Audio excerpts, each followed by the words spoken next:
Əməldən sonra riya gələ bilər? Yox. Sum'a ola bilər.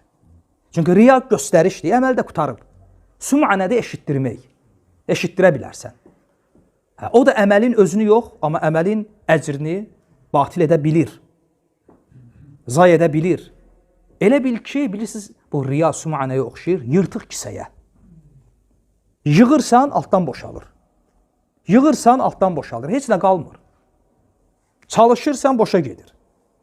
Və yaxşı, birdən əməldən sonra sənin hansısa etdiyin əməlvə görə, məsələn, məscid tikdirmirsən, su çəkmirsən, kiməsə yardım elədin və s. və ilə axır. Məscidi süpürdün, təmizlədin, hansısa salih əməlvə görə görürsən, insanlar səni sevməyə başladılar, səni tərifləyirlər.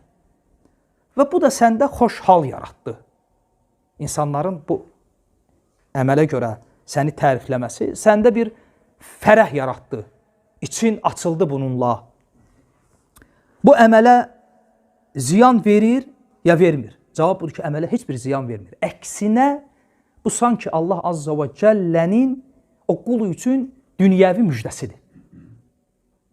Ona görə Əbu Zər radiyallahu anhunun rəvayətində gəlir ki, Peyğəmbər sallallahu aleyhi və səlləmdən soruşurlar ki, bir kişi xeyir əməl edir.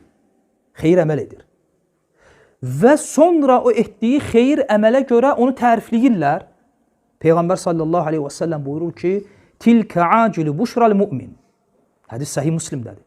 Yəni bu, müsəlmanın müjdəsinin tezləşdirilməsidir. Yəni sanki Allah Azza və Cəllə onu, yəni bu onun dünyəvi bir müjdəsidir.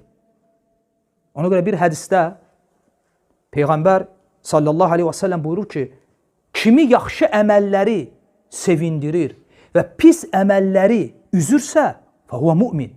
O həqiqi mömindir.